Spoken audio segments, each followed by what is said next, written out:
नमस्कार मित्रांनो, स्वागत आहे तुमचं पुन्हा एका नवीन व्हिडिओमध्ये.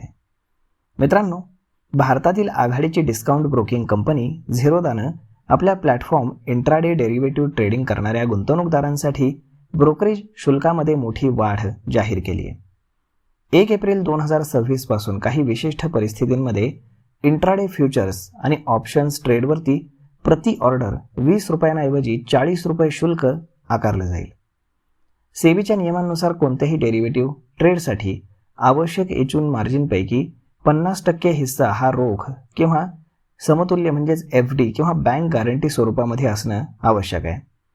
उर्वरित 50% हिस्सा कोलॅटरल म्हणजेच शेअर्स गहाण ठेवून मिळणारं मार्जिन या स्वरूपामध्ये असू शकतो.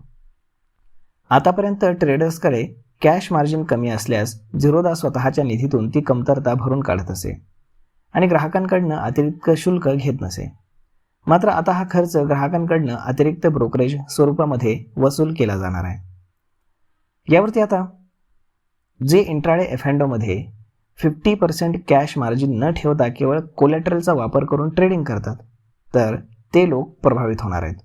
म्हणजेच त्यांना हे एक्स्ट्रा चार्जेस पे करावे लागणार आहेत. त्यानंतर कोणालाही एक्स्ट्रा चार्जेस पे करावे लागणार नाहीत तेही पहा. तर जे डिलिव्हरी ट्रेडर्स आहेत किंवा इंट्राडे इक्विटी ट्रेडर्स आहेत याच्यावरती यांचा कुठलाही परिणाम होणार नाही. तिथे जुनेच दर लागू राहतील. झिरोदाकडे सध्या 1.5 कोटी म्हणजेच 15 दशलक्षपेक्षा जास्त ॲक्टिव्ह ग्राहक आहेत. त्यापैकी 75 लाखांहून अधिक रोज ट्रेड करतात.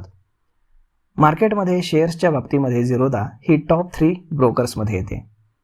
जर एखादा ट्रेडर दिवसाला 10 ऑप्शन्स ऑर्डर म्हणजेच बाय सेल मिळून टाकत असेल आणि त्याच्याकडे पुरेशी कॅश नसेल, तर जुन्या पद्धतीने जर आपण खर्च मांडला तर 10 ऑर्डर्स इन्क्लुडिंग 20 रुपये पर ऑर्डर म्हणजे 200 रुपये. परंतु आता तोच खर्च थेट 400 रुपये होणार आहे. झिरोदाचे CEO नितीन कामत यांनी स्पष्ट केलं आहे की कोलॅटरल व्हॅल्यू वेगानं वाढते. ग्राहकांना मार्जिन उपलब्ध करून देण्यासाठी कंपनीला बँकांकडनं निधी उभारावा लागतो, ज्यावरती व्याज द्यावं लागतं. आम्ही डेबिट बॅलन्सवरती व्याज घेऊ शकलो असतो, पण त्यापेक्षा ट्रान्झॅक्शन आधारित शुल्क आकारणं गुंतवणूकदारांसाठी अधिक पारदर्शक आहे असं त्यांनी त्यामध्ये नमूद केलं. तर मग मित्रांनो, अशा पद्धतीनं झिरोदाचे जे युजर्स आहेत तर त्यांना झिरोदानं मोठा धक्का दिला आहे आणि ब्रोकरेज चार्जेस हे 20 रुपयावरनं सरळ 40 रुपये करण्यात आले. तर यावरती आपलं मत काय हे तुम्ही आम्हाला कमेंट करून नक्कीच सांगा. आणि जर हा व्हिडिओ तुम्हाला आवडला असेल तर आपल्या जवळच्या मित्रमंडळींसोबत देखील हा व्हिडिओ तुम्ही शेअर करायला विसरू नका. धन्यवाद.